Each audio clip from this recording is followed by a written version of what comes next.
Bueno, aunque haya comenzado ya la sesión vespertina, no obstante yo tengo que dar un saludo cordial a todos los asistentes, a todos los que hacemos estas jornadas de teología mariana, de espiritualidad mariana también, pues digamos algo de antropología también humana, ¿no? Porque la Virgen está también dentro de una antropología.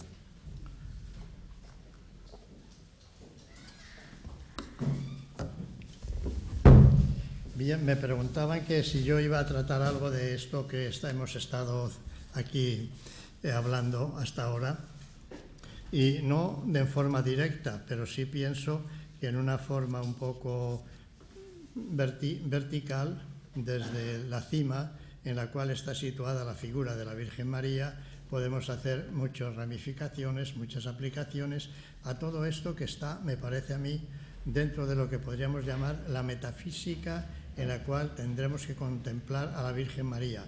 No por metafísica, sino porque el pensamiento de Dios la ha situado en ese lugar. Y desde ese lugar, que es la cima del pensamiento divino, tendríamos que ir resolviendo estos otros problemas que se debaten entre nosotros, digamos que desde la cima del monte hasta en este valle en el cual nosotros nos movemos.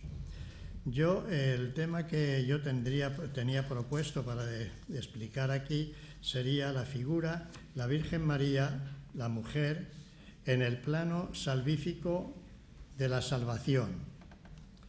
Porque me parece que tenemos que mirar ahí.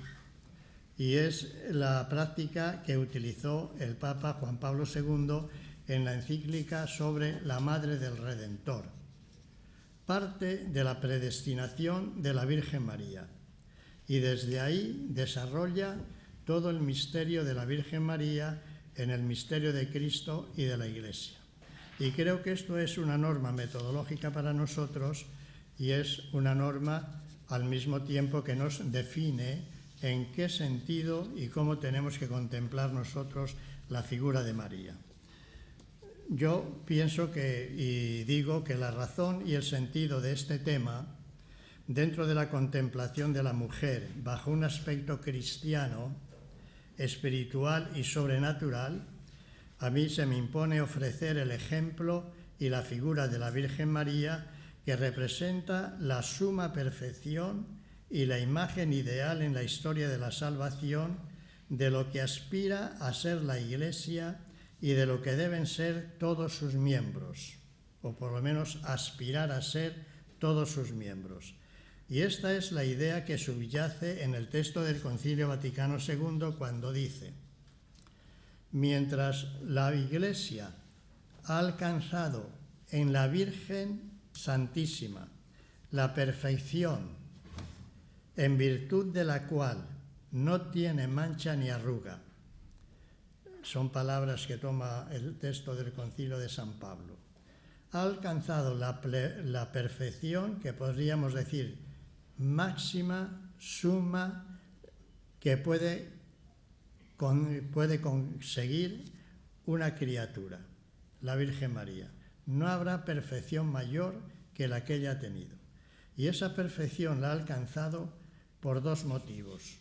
Porque ha sido elevada a la dignidad de Madre de Dios y ha tenido y tiene la función en la Iglesia de ser colaboradora con Cristo a la obra de la salvación. Estos dos aspectos los detalla después el Concilio.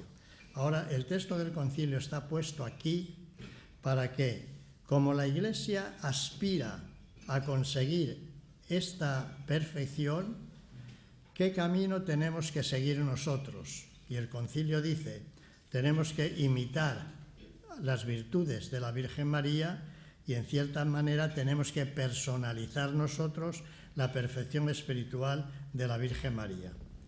Bien, esto sería el llegar a exponer, a explicar el modo y la forma como la Virgen María está situada y cómo podemos decir y por qué podemos decir que está situada en esa cima que es la suma perfección, porque alguien podría discutirlo y alguien me podría decir, pues no hay razón para afirmar esto de la Virgen María.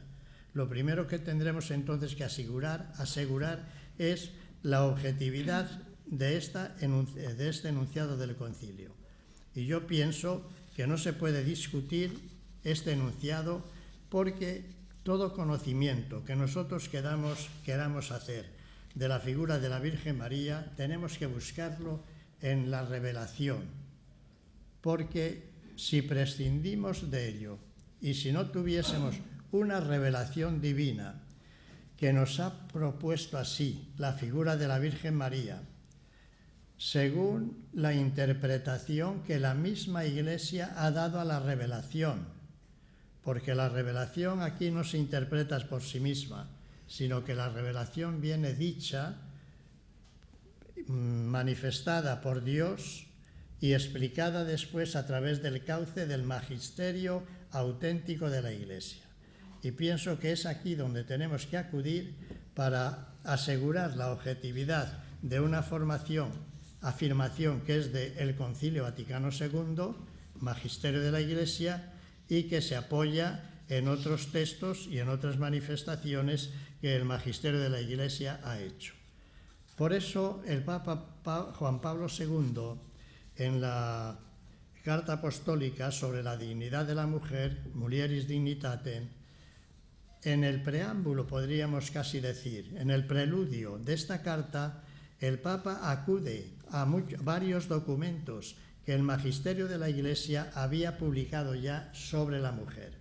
Hace referencia sin duda al texto del Concilio Vaticano II, que también es importante y casi definitivo para suscitar la preocupación de la Iglesia Católica en el estudio acerca de la mujer, y hace referencia a otros documentos.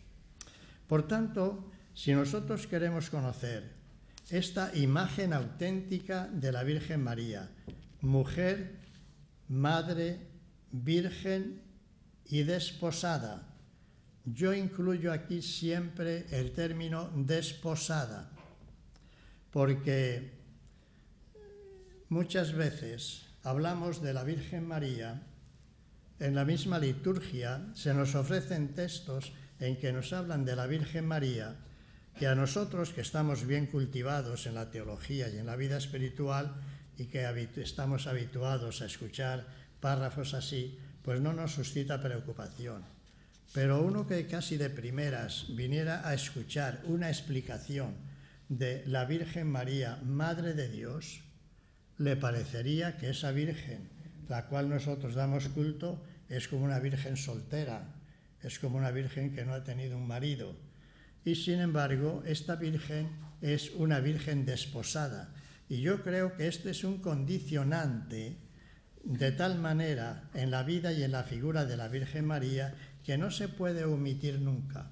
Porque aunque estemos pensando en una virgen, tenemos que incluir que esta virgen es desposada, porque el Evangelio de Lucas, cuando en la Anunciación y en ese primer capítulo y segundo capítulos se habla de los misterios de la infancia, pues expresamente dice que el ángel fue enviado a una virgen desposada. Podría haberlo callado, sin embargo, lo propone expresamente. Y cuando San Mateo habla también de la revelación a San José, pues dice expresamente que la Virgen estaba desposada. Bien, yo con esto hago honor un poco a una carta, una breve encíclica que publicó el Papa Juan Pablo II cuando se celebró el primer centenario de la declaración de San José como patrón de la Iglesia. Y publicó una carta muy interesante en la cual nos propone la importancia que tiene el desposorio con San José en la Virgen María. Y llega a decir el Papa, lo digo solamente como principio para que nosotros lo repensemos. El Papa dice, con la misma fe con que la Iglesia venera a la Virgen María, venera también el matrimonio de la Virgen con San José. Con la misma fe. Por tanto, en nuestra fe va incluido siempre en el concepto de la Virgen, en concreto la Virgen María, que ella es Virgen desposada y colaboradora a la obra de la salvación. Bien, yo quiero decir que la imagen auténtica de la Virgen María, solamente incluyendo estos elementos, podemos obtenerla nosotros a través de la revelación. Y como la revelación nos viene a través del magisterio de la Iglesia, pues yo he ido recogiendo algunos textos de la revelación y del magisterio de la Iglesia principalmente, en los cuales se nos da a conocer cuál es la imagen de la Virgen María que nosotros tenemos que contemplar, tenemos que estudiar y tenemos también que emplear para dar a conocer pues la dignidad también de la mujer y para dar a conocer la función que la Virgen María puede tener, la influencia que puede tener la figura de la Virgen María en esta sociedad en que vivimos, no solamente para un determinado número de personas, para el feminismo, etcétera, ¿no?, sino también dentro de la vida social, por todas estas características o aspectos que tiene la imagen de María. Bueno, voy a pasar aquí algunos textos, pero es que hay algunos textos que serían respuesta a algunas de las preguntas que se han hecho aquí. Y hay un problema ahí que se podría estudiar. Por ejemplo, el Papa Pablo VI, que como intérprete del concilio, y es el que pone como en movimiento también y en el desarrollo la doctrina del concilio, el Papa Pablo VI dice que la Virgen María, la imagen de la Virgen María responde a la imagen primigenia que Dios tuvo en la creación. Ella, una figura, una imagen de mujer, responde y es la única que responde a esa idea primigenia que Dios tuvo en la creación antes del pecado. Porque la Virgen María no tuvo pecado. Inmaculada desde el momento de su concepción. Luego ella está en la idea primera que Dios tuvo de la revelación para el género humano. Ahora, ¿cómo viene incluido aquí el aspecto de varón, el aspecto de mujer? Responde solamente al respecto de la mujer como complemento del varón, porque esto se ha utilizado muchas veces en la teología. Da a la mujer como ayuda, complemento para el varón. Muchos teólogos en el siglo XVII principalmente han utilizado este argumento para probar y demostrar que la Virgen María es colaboradora con Cristo en la obra de la salvación. No solo porque ya San Ireneo había dicho en el siglo II que la Virgen María, haciendo la comparación opuesta de Eva a María, Eva fue como ayuda para Adán, la Virgen María, segunda Eva, es pues ayuda, complemento, en cierta manera, para Jesucristo en la obra de la redención. Los teólogos del siglo XVII abundan en este argumento porque piensan que lo que San Agustín llamaba la recreación, la segunda creación, que es la creación de la salvación, está hecha y realizada en oposición por la razón del pecado, pero como se realizó la primera creación, Eva, que fue ayuda del primer varón, de Adán, si se entiende que hay un individuo único, y María, que está escogida y predestinada también para ayuda de Cristo en la obra de la redención. El texto que yo quería citar aquí es del Papa Juan Pablo II en Mulieris Dignitatem, la dignidad de la mujer, que dice así, después de hacer unas reflexiones sobre los rasgos constitutivos de lo que podríamos llamar la identidad personal y existencial. Por eso, analizando bien los textos del magisterio de la Iglesia, se habla de la persona también, se habla del ser, de la existencia, etc. Pero claro, toda persona tiene unos rasgos definitivos, característicos, por lo cual una persona se distingue de la otra. Y estos rasgos serían los rasgos característicos, distintivos, diferenciales de la figura de la Virgen María. El Papa dice, De esta manera, María alcanza tal unión con Dios que supera todas las expectativas del espíritu humano, porque está en esa cima de perfección. Supera todas las expectativas. Nadie podría esperar llegar a esa dignidad. Supera incluso las expectativas de todo el pueblo de Israel, que nunca tuvo una esperanza ni tampoco un deseo de llegar a una perfección tan alta. Y de esta manera, la plenitud de los tiempos manifiesta la dignidad extraordinaria de la mujer. Esta dignidad consiste, por una parte, en la elevación sobrenatural de la unión con Dios en Jesucristo. Desde este punto de vista, la mujer es la representante y arquetipo de todo el género humano. La Virgen María aquí como mujer, arquetipo de todo el género humano, del varón y de la mujer, porque claro, se trata de una perfección y de una figura considerada y contemplada en los designios de Dios en orden a una salvación, que casi prescindiría aquí de ser varón o de ser mujer. En este texto del Papa Juan Pablo II se nos da la clave para conocer la identidad de María, y yo por eso pongo como una glosa aquí a las palabras del Papa, la Virgen María como Madre de Dios.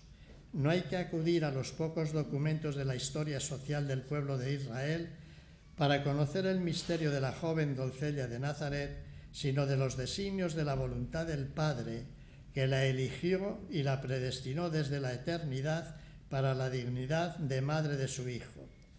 El mismo Papa describe en este texto algunos rasgos característicos de la identidad personal de María como mujer, elevada también por su unión con Dios en Jesucristo a la dignidad de ser la representante y arquetipo de todo el género humano. Yo pienso que aquí cuando se habla con Dios en Jesucristo es en el Verbo hecho carne. Y aquí podríamos decir, en una interpretación, en una glosa así un poco amplia, se podría incluir el misterio de la Trinidad. No está considerado Dios solamente en la esencia, sino Dios también, porque el Papa habla después en otras ocasiones acerca del Espíritu Santo, etc. Y con este texto del Papa enlaza la doctrina de Pablo VI sobre la imagen de María en la historia de la salvación, inspirado en las enseñanzas del Concilio Vaticano II que él vivió profundamente. María es una figura singular, única, porque fue única la misión que ella cumplió en la historia, ser madre del Hijo de Dios y ser colaboradora con él a la redención del género humano. Yo establezco unión entre estos dos elementos, característica distintiva, Madre de Dios y colaboradora a la obra de la redención, porque esto se enseñó en la teología principalmente española desde el siglo XVII. Todos los autores, hay un teólogo español, jesuita, discípulo de Suárez, que ya dijo y afirmó que la Virgen María fue predestinada Madre de Dios para ser colaboradora con su Hijo a la obra de la salvación. Así, palabras textuales. Fue elegida Madre de Dios, ut generis humani, decimos los latinos, generis humani consos efficeretur. Y esta misma frase la utilizó el Papa Pío XI en ese importante documento del año 1933, celebrando un año jubilar de la redención. Utilizó esta misma fórmula, que fue escogida, predestinada Madre de Dios para ser colaboradora a la obra de la redención. Y esta fórmula la repitió después Pío XII en la encíclica sobre la realeza de la Virgen María. Tomó la afirmación del Papa para decir que si la Virgen María fue escogida Madre de Dios para ser colaboradora a la obra de la redención, se deduce de aquí que lo mismo que Jesucristo es Rey por naturaleza y por ser Redentor de los hombres, así a la Virgen María se la puede dar y se la debe dar el título de Reina, no solo por ser Madre de Dios, sino por ser también colaboradora en la redención, pues porque fue escogida para esto. Bien, entonces, en este texto, que yo pongo así estas dos características de relieve, las ha propuesto también el Papa Pablo VI interpretando al concilio.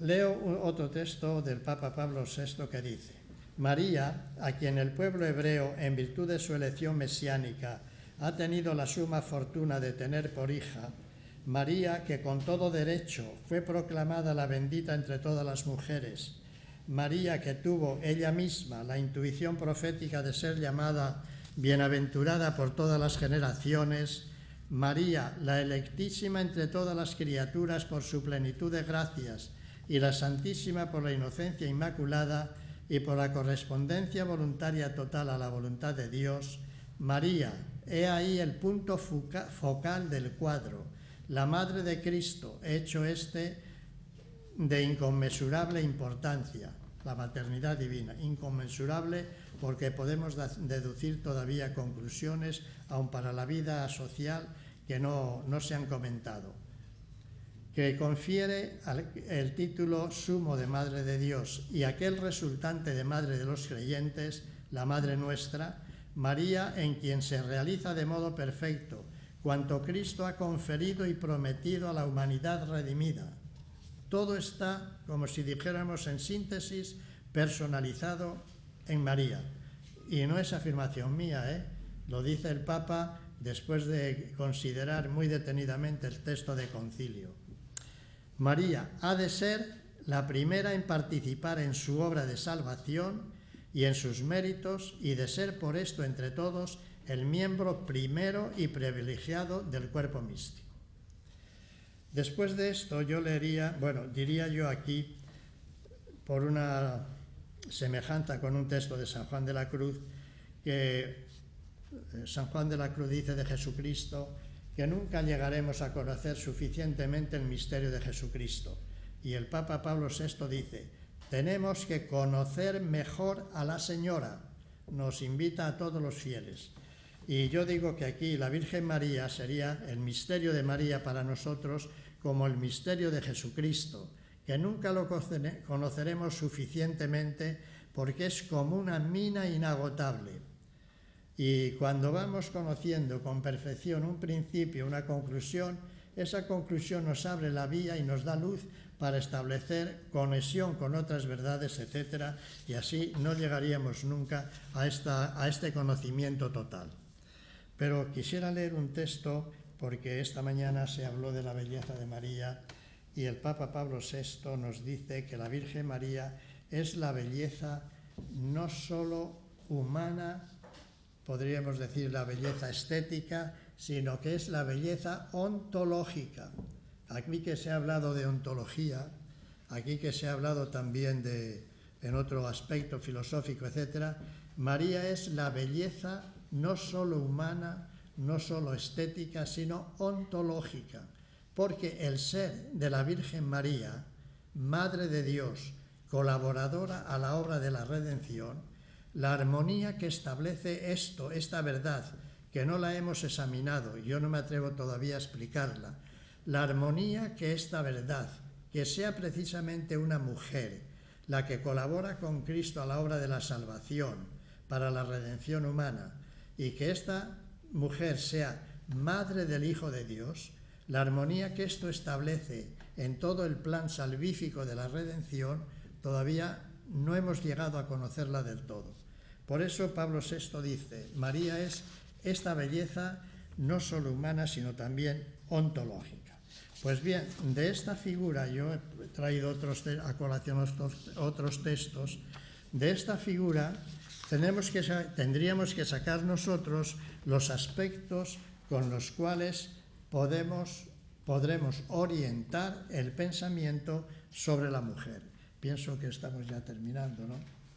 Y entonces, si queremos seguir por un camino, me parece a mí, por un camino que sea recto y aceptable desde el punto de vista de la verdad teológica, y si queremos traducir en nuestro lenguaje, incluso para hoy, la figura de María, tenemos que atender a este pensamiento que es el pensamiento de la Iglesia a través de la revelación y propuesto auténticamente por la Iglesia en el Concilio Vaticano II y transmitido así a nosotros por el mismo magisterio de la Iglesia. La imagen de María, casi ya para concluir, en la historia de la salvación es la antítesis a la imagen de la Eva del pecado. María es el arquetipo de la vida, mientras Eva es el arquetipo representante de la muerte y del pecado. Y sin embargo, representa también, en cierto modo, la función de Eva como madre de todos los vivientes, pero superando el ejercicio o la importancia que Eva tiene para la humanidad. María es la nueva Eva, colaboradora con el nuevo Adán, Cristo, que ha comunicado la nueva vida de la gracia a la humanidad redimida. Se ha escrito mucho sobre este tema, porque desde el tiempo de San Ireneo se ha venido desarrollando en la Iglesia la virtualidad y el contenido de este principio, pero todavía yo creo que no hemos agotado todo lo que se puede deducir de esta colaboración de María a la obra de la salvación.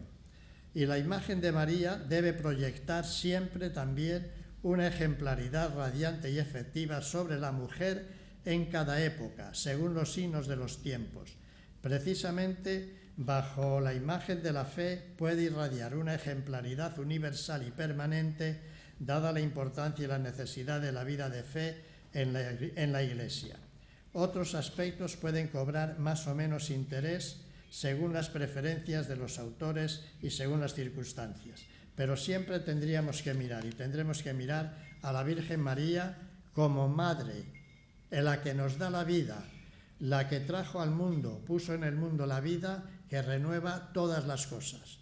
Y siempre tendríamos que considerar también a la Virgen María como la colaboradora a la vida espiritual, a la redención de los hombres.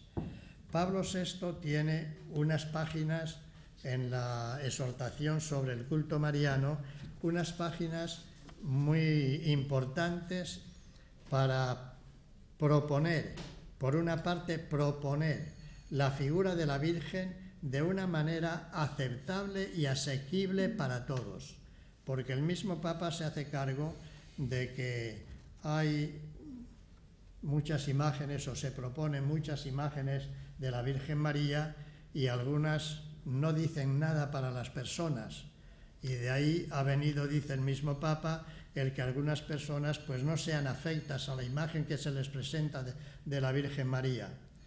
Por tanto, tendremos que procurar, por una parte, la presentación correcta de la figura de María, y por otra parte, tendremos que cuidar que esta presentación de la imagen de María sea la verdadera imagen evangélica de María. La imagen de los evangelios, el Papa Pablo VI la define por unas actitudes espirituales que están constatadas en las páginas evangélicas, a través de las cuales podemos reflejar nosotros la figura de María. Y el aspecto de la presentación de María quiere decir el Papa que no podemos silenciar aquello que es lo característico y lo esencial en la figura de María. Esta imagen evangélica, dice el Papa, auténtica y verdadera, se puede descubrir en una lectura atenta de las Escrituras sagradas hecha bajo el influjo del Espíritu Santo, teniendo en cuenta las adquisiciones de las ciencias humanas. Esta imagen evangélica nos presenta a María adornada de cualidades humanas y sobrenaturales, como mujer nueva y perfecta cristiana, que resume en sí las situaciones más características de la vida femenina, porque es virgen, esposa y madre. Por esto, los que han conocido así a la Virgen Madre la han aceptado como modelo eximio de la condición femenina y ejemplar limpidísimo de vida evangélica. Esta imagen de María, diseñada a grandes rasgos en la experiencia del Papa, no defrauda esperanza alguna profunda de los hombres de nuestro tiempo y ofrece el modelo perfecto del discípulo del Señor. Para esto es preciso evitar presentaciones unilaterales de la figura de María que, insistiendo excesivamente sobre un elemento, comprometen el conjunto de la imagen evangélica límpido en sus motivaciones.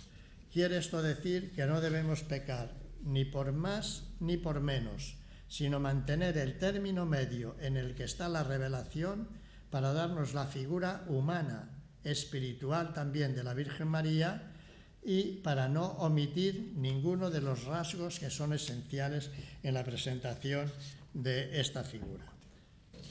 Ya concluyo, a ver si leo solo unas palabras de la conclusión, que son breves.